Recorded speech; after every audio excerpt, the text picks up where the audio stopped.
震度2、Seismic intensity 2. 緊急地震速報。 Seismic Earthquake intensity early 2. warning.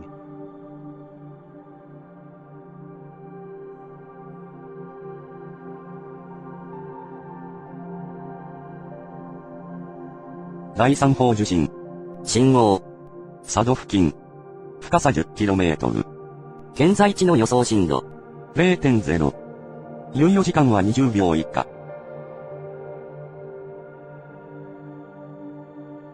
第4波受震。震央。佐渡付近。深さ 10km。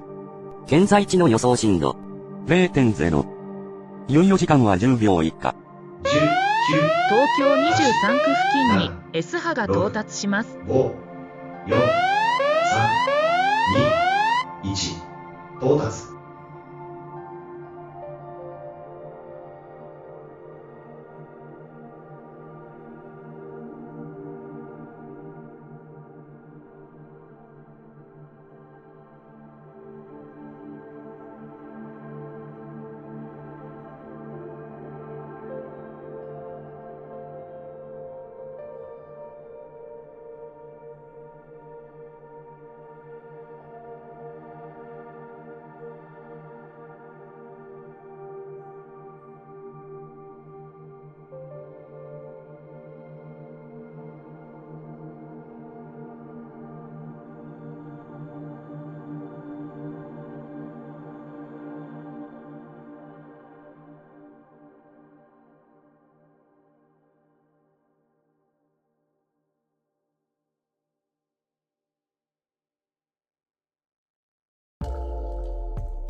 最大震度1の地震が発生しました。